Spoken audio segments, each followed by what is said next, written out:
मैया के बेटी का ब्याह था, उस मैया के बेटी का ब्याह था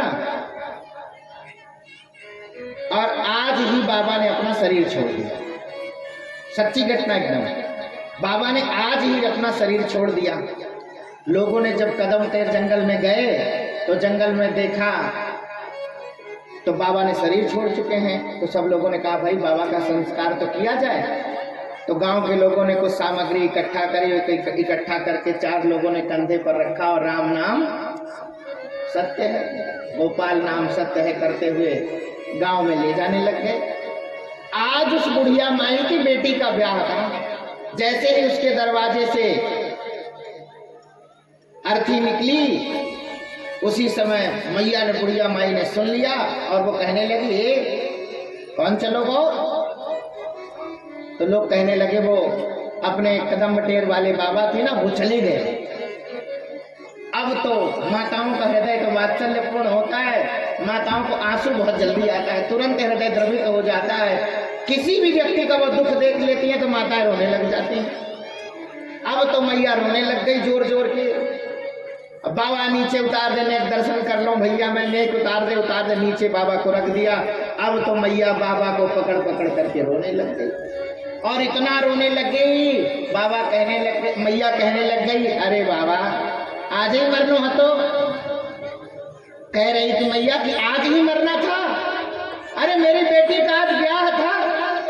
अरे कम से कम विदाई तो हो जाने देते, ब्याह हो जाता फिर मर जाते। इतना तो जैसे ही मैया ने कहा बाबा उठ गए। जैसे ही मैया ने कहा बाबा उठ गए और बाबा ने कहा मैया चिंता मत कर, तू अपने बेटी को ब्याह कर ले, मैं तो कल मर जाऊंगा, कोई बात नहीं।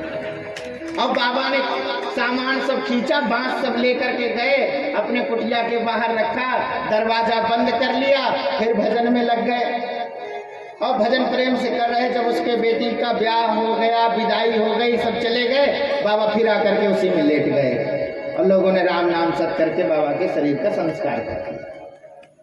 इसको कहते हैं मृत्यु को सुधारना, जब वो चाहे तब मृत्यु आए। 2 तरीके की मृत्यु है। देखो जन्म लिया है तो मरोगे, लेकिन वो उस महात्मा ने भी तो दे ही त्यागा है, लेकिन वो भयभीत नहीं हुए।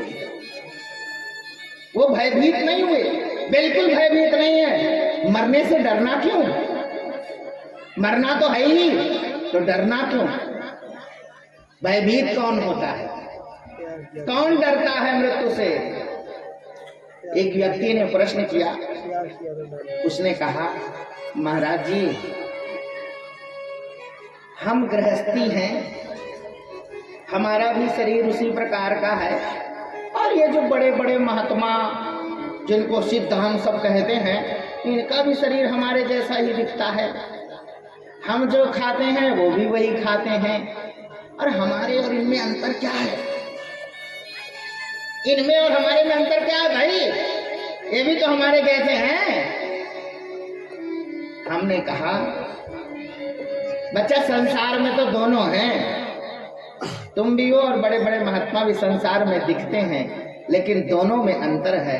हमारे और उनमें बहुत अंतर है। क्या अंतर है?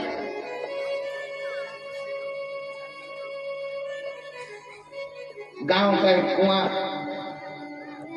अंधेरे में एक व्यक्ति जा रहा था और उसने ध्यान नहीं दिया, कुआं में गिर गया।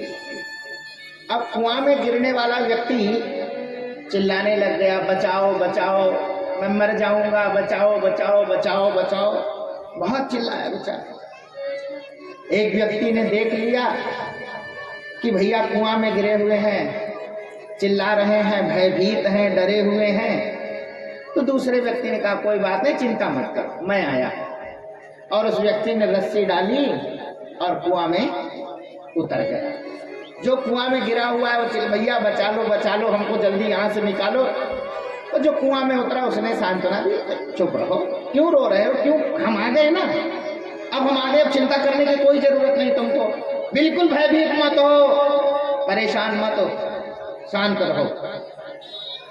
बहुत सारे लोग चारों तरफ से गांव के लोगों ने कुआं को देख घेर लिया। लोग कहने लगे भैया कुआं में गिरा, कुआं में एक व्यक्ति कुआं में गिर गया। एक व्यक्ति कहने लग गया एक नहीं गिरे, दो गिरे। एक नहीं गिरा कुआं में, कितने गिरे हैं? इसमें तो दो गिरे हुए हैं। एक बुद्धिमान व्यक्ति ने कहा दो नहीं गिरे, गिरा तो एक है और एक उतरा हुआ है उसको। एक गिरा है और एक उतरा है। अंतर क्या है? जो गिरा हुआ है वो भयभीत है और जो उतरा हुआ है वो भयभीत नहीं। वो गिरे हुए को भी सांत्वना दे रहा है, रुक जाओ, शांत रहो, कुछ करो मत, अरे निकल जाओगे, परेशान मत हो। उसी प्रकार से संसार में हम सब तो गिरे हुए के समान हैं, लेकिन ये महापुरुष हम सबके कल्याण के लिए यहाँ पर उतरे हुए हैं।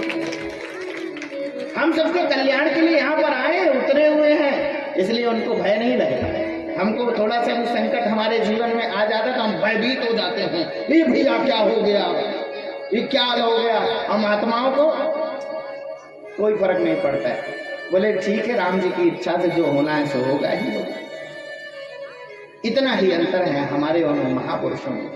तो हमको ज्ञान तो है मृत्यु का, मरने का ज्ञान है, तो प्रत्येक व्यक्ति को ज्ञान है इस चीज का। जन्म लिया है तो मरूंगा।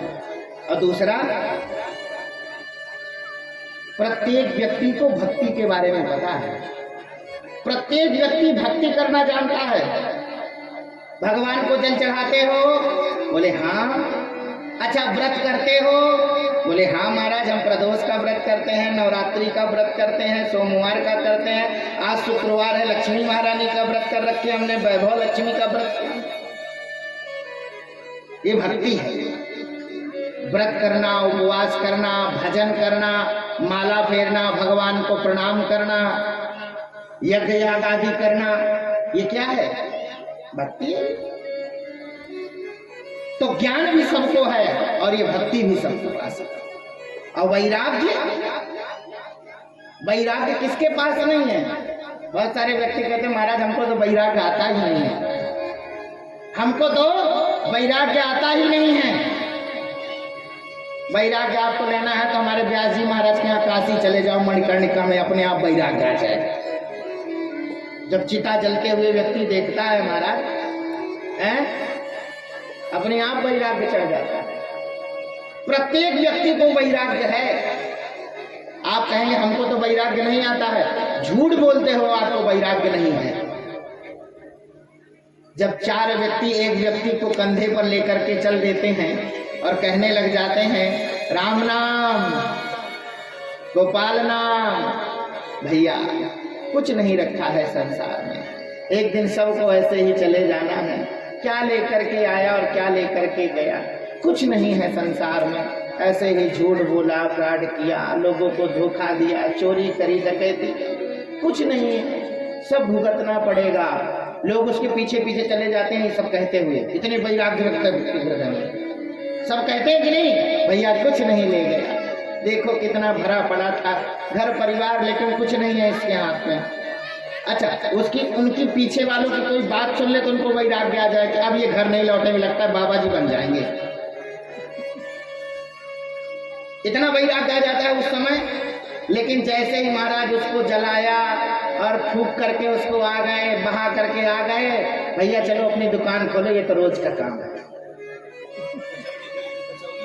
हाँ व्यास जी महाराज कह रहे हैं कि कचौड़ी गली में कचौड़ी खाते हैं। अब आप बताओ कि उस अवस्था में आपको वैराग्य था कि नहीं था? उस अवस्था में आपको वैराग्य भी था, उस अवस्था में आपको ज्ञान भी होता है, उस अवस्था में आपको भक्ति भी होती है, लेकिन वह ज्ञान आपका स्थिर नहीं होता है। जतन नहीं करते आप, यत्न नहीं है। जितना ज्ञान था उतना ही ज्ञान है, बस रुक गए। जितनी भक्ति थी, बचपन से एक लोटा नीम के पेड़ में जल चढ़ाते थे उतना ही चढ़ाते चले आए अभी तक, उससे ज्यादा बढ़े नहीं हम। जितनी माला फेरते थे, 2 बार प्रणाम कर लेते थे भगवान को, उससे आगे आज तक नहीं बढ़े, बुढ़ापा आ गया। और जितना वैराग्य, जब कोई मरता था तभी वैराग्य आता था, उसके बाद वैराग्य नहीं बढ़ा आज तक। उतना का उतना ही वैराग्य है, उतनी ही भक्ति रह गई हमारे जीवन में, हम बढ़ नहीं पाए उससे आगे, ज्ञान हमारा बढ़ नहीं पाया, वैराग्य हमारा बढ़ नहीं पाया, भक्ति हमारी बढ़ नहीं पाई। महाराज एक माला करने के बाद नींद आने लग जाती है, क्या करें? जैसे ही माला फेरते हैं तो नींद आने लग जाती है, कथा कीर्तन सत्संग में बैठते हैं तो नींद आने लग जाती है, हजारों कथा सुन डाली लेकिन फिर भी नींद खत्म ना भई हमारी आज तक, कथा में बैठते ही नींद आती है। इसका कभी यत्न नहीं किया कि कैसे खत्म हो गए। ज्ञान वैराग्य भक्ति सबको है लेकिन बढ़ी नहीं है। ये सत्संग भक्तमाल श्रवण करने के बाद ज्ञान वैराग्य और भक्ति पुष्ट होते हैं और ये बढ़ते हैं। हमको बढ़ाना है, हमको अपनी चीजें बढ़ानी है और ये केवल बढ़ाने का माध्यम है ये सब। ऐसा कहते हैं ना कि समय पर अगर कहते हैं ना का वर्षा जब कृषि सुखाने, असमय में वर्षा हुई तो हमारे तो किसी काम की नहीं है।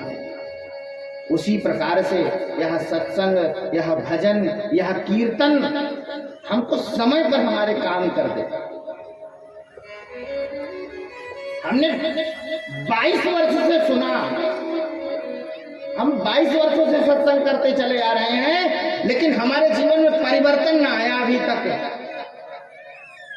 हमने 22 वर्ष से आज 23वां वर्ष चल रहा है, 23वां वर्ष है इस सत्संग का, लेकिन हमारे जीवन में परिवर्तन ना आया, वैसे के वैसे ही हम माटी के बने हुए रह गए।